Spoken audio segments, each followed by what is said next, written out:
Bueno, y a propósito de esta situación que se presenta en el aspecto educativo en nuestro país, debido a la presencia del coronavirus y para evitar la propagación de este mal, se ha implementado, pues, ya desde hace algunas semanas, la teleeducación, ¿no? La educación virtual.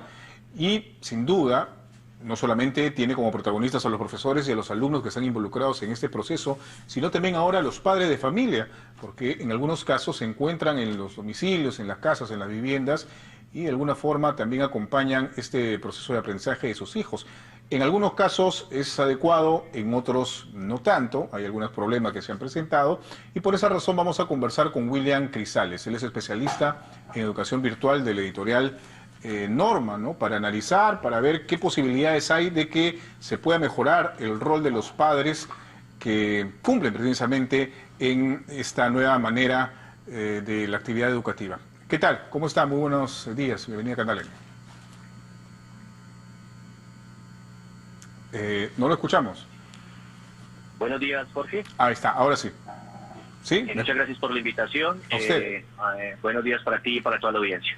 Muy bien. Bueno, William, me gustaría iniciar esta conversación tratando de pronto identificar cuáles son, digamos, los aspectos que se pueden mejorar de la presencia de los padres de familia frente a este reto que nos toca a todos, que es el de la educación virtual, ¿no? La teleeducación. ¿Qué has identificado, por lo menos en este tiempo que se ha procedido con esta actividad? Bueno, en este momento, Jorge, en Perú hemos pasado por dos etapas, digámoslo así. La primera fue la de transición de una educación presencial abruptamente a una educación a distancia o virtual, donde los padres de familia pues han encontrado un choque bastante fuerte en estos cambios. Ahora, ¿cómo se puede mejorar esto? A partir de la resolución viceministerial que sacó o promulgó el Ministerio de Educación Nacional, ya hay pautas más claras de lo que es educación virtual. Es decir, tuvimos 2 meses, algo así, de educación virtual de emergencia sanitaria, y llevamos algo más de 1 mes en una educación regulada por una resolución viceministerial que nos pone en esta marcha. Ahora, los papás, ¿qué pueden hacer? Empezar un poco a aceptar este escenario, que lo que nos está mostrando definitivamente es que se va a ir en esta misma tónica de aquí a final de año. Entonces, primero es aceptar que estamos en un nuevo escenario y que implica que como padres nos preparemos para ayudar a nuestros hijos en este escenario que se nos presenta. Para eso vamos a hacer como editorial, lo estamos haciendo hace más o menos 2 meses, algunas capacitaciones que le permitan a los padres de familia modernizar un poco las herramientas que pueden usar en casa, vía webinar, vía Facebook. Hemos hecho bastantes actividades que permiten mejorar esto.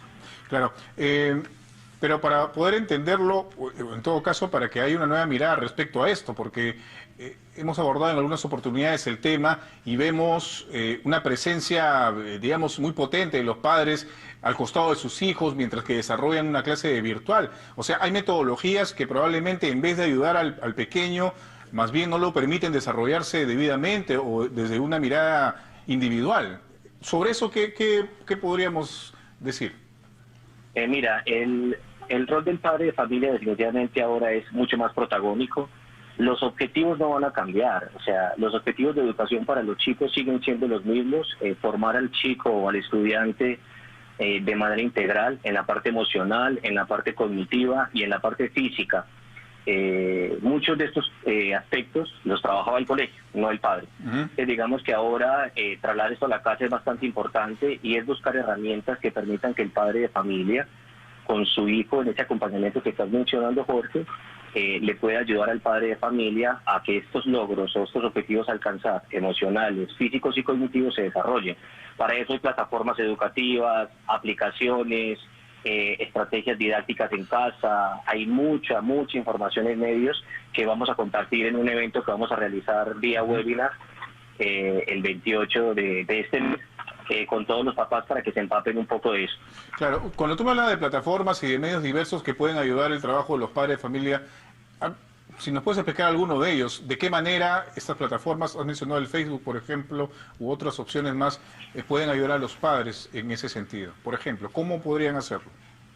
Claro que sí, Jorge. Mira, ahora este cambio ha generado bastantes confusiones, no solamente en padres de familia, sino en docentes. En el medio educativo vamos a encontrar diversidad de plataformas y no necesariamente todas sirven para lo mismo.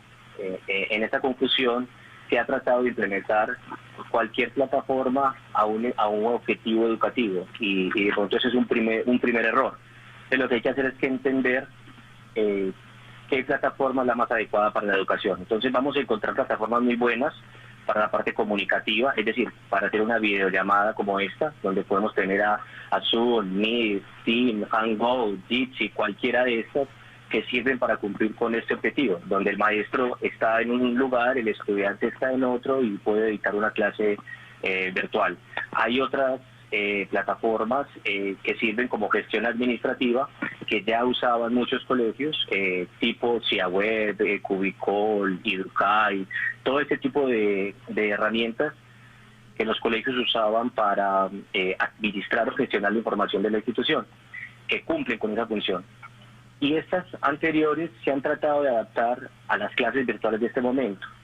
Estas plataformas, si bien es cierto, son muy buenas y cumplen con ese objetivo, les falta el tema más importante en este momento en la educación, que es los contenidos o los recursos educativos asociados a lo que pide el ministerio.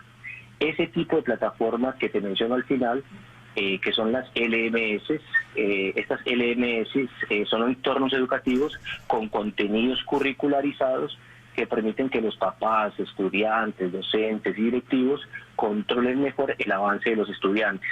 Hay varias en el mercado. En Perú, a diferencia de otros países en Latinoamérica, hay un poco menos, pero sí hay posibilidades para este tipo de desarrollos, como la que tiene incluso nuestra editorial Norma, que se llama Educa Inventia.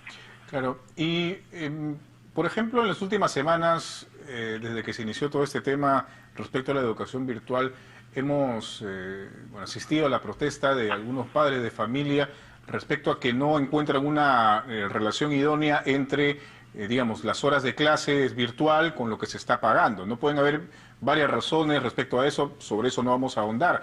Pero a lo que voy es exactamente con este ejemplo, tendríamos que tener la idea de que las clases presenciales normales deben ser igual, digamos, en el tiempo que se utiliza como deberían ser las clases virtuales.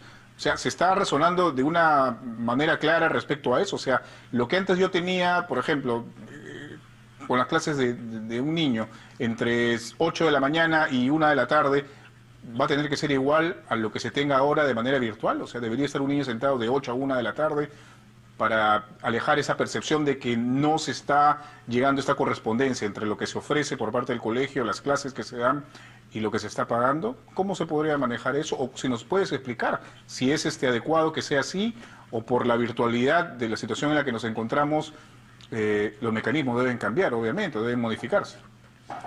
Sí, efectivamente, Jorge, es un muy buen punto. La clase no puede seguir siendo igual, definitivamente son escenarios, entornos totalmente diferentes que implican responsabilidades y compromisos distintos de todos los miembros de la comunidad educativa. Por muchos estudios se sabe que un estudiante, un niño en edad escolar, especialmente primaria, no puede pasar más de 2 horas frente a una pantalla al día, porque esto definitivamente es bastante adictivo para ellos. Entonces, eso es una primera condición de la educación a distancia o la educación virtual.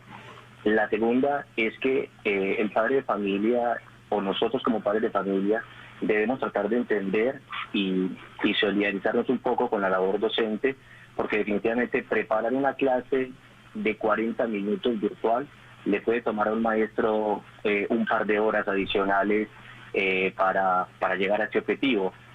Preparar recursos, preparar materiales, alistar toda la conectividad, convocar estudiantes, no es tan fácil.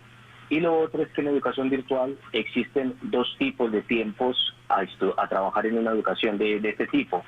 Pues la primera son las clases sincrónicas, que es algo, Jorge, como lo que estamos haciendo tú y yo, donde nos conectamos a través de una plataforma y compartimos diferente información en vivo y en directo por 35, 45 minutos que puede durar una clase virtual. y lo otro son las clases asincrónicas. Aquí en estas clases asincrónicas, que son las que no requieren la presencia inmediata del docente en línea con el alumno, se deben de trabajar esos elementos o contenidos o recursos que están preparados para que el estudiante avance en su proceso educativo en casa.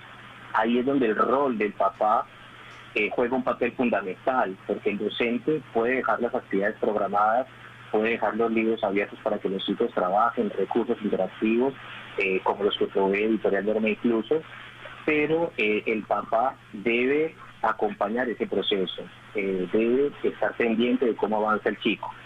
Y un poco para quitarle la carga al papá, estas plataformas permiten que los papás, a distancia incluso, también lleven este control, donde les llegan reportes a los papás de cuánto tiempo ha estado su hijo en línea, qué actividades ha realizado y cómo ha sido su avance. Entonces, un poco desmitificar que no se trata de pasar la clase física presencial en el aula tradicional a un ambiente virtual. Son cosas totalmente diferentes que tenemos que entender, que implican mucho esfuerzo y mucha disciplina de todos, especialmente de los docentes, y que hoy de pronto no lo entendemos muy bien, pero que en la medida en que empecemos a acompañar a nuestros hijos nos vamos a dar cuenta de la importancia de esto. Sin duda. Bien, William, tenemos entendido que precisamente Editorial Norma va a desarrollar un evento orientado un poco a dar estos alcances respecto a las nuevas medidas, formas o metodologías que se pueden utilizar en esta situación de virtualidad educativa. Cuéntanos de qué se trata exactamente, cómo se pueden inscribir los interesados. Gracias, Jorge, por la oportunidad de comentarles a los padres y invitarlos. No es el primer webinar o charla virtual que hacemos gratuita para padres. Desde que comenzó la emergencia sanitaria por el COVID, hemos hecho ya algo de un ciclo de 3, 4 eventos que permiten acercar al padre de familia a esta modalidad de aprendizaje. Hicimos uno para la parte emocional, cómo manejar las emociones con los niños desde casa. Todo ha sido en el mes de abril y mayo, en estos 2 meses. Hicimos otro sobre neurodidáctica para padres, un poco cómo ver el avance de los chicos a través de la didáctica y su desarrollo cerebral. Y el tercero fue reforzando la motricidad fina en niños de 3 a 5 años. Y semanalmente, desde el mes de marzo, desde el 23 de marzo efectivamente, Editorial Norma viene haciendo a través de su Facebook encuentro con autores. Todos nuestros escritores peruanos e internacionales están recibiendo constantemente a los niños y padres de familia un poco para contar historias, hablar con ellos, compartir experiencias, por qué escriben esa obra y todo esto. Esto lo hacemos 2 veces a la semana, hasta la semana pasada, y ahora lo hacemos una vez a la semana a las 4:30 de la tarde, todos los martes, que siguen invitados. Ahora, con referencia a este último webinar, es el que trata de cerrar este ciclo, y es donde vamos a tocar el rol del padre de familia en este momento coyuntural de la educación virtual. Ahí vamos a hablar de muchas cosas, ¿no? Del contexto peruano en la educación actual, cómo se han venido desarrollando las clases y cómo se están mejorando ahora después de estos meses donde hemos evolucionado tanto, y hay que decir lo que hemos evolucionado. Vamos a hablar de la calidad de la educación virtual y los beneficios que tiene para los chicos y los mismos papás. Muy bien. Vamos a hablar de espacios compartidos en casa, es decir, cómo hago que mi hogar tenga espacios adecuados para el aprendizaje de los niños. Muy bien. ¿Cómo se puede ingresar a estos eventos virtuales? ¿A través de la página del Facebook? La manera más sencilla, Jorge, es buscarnos por nuestro Facebook de Ediciones Norma Perú. Ahí está el link para inscribirse y participar. Es demasiado fácil. Listo, William. Muchísimas gracias por esta información. William Grisales, especialista en educación virtual de Editorial Norma, dándonos algunos alcances respecto a cuál debe ser la labor de los padres frente al proceso educativo de sus hijos en medio de este entorno virtual por el coronavirus, por el COVID-19.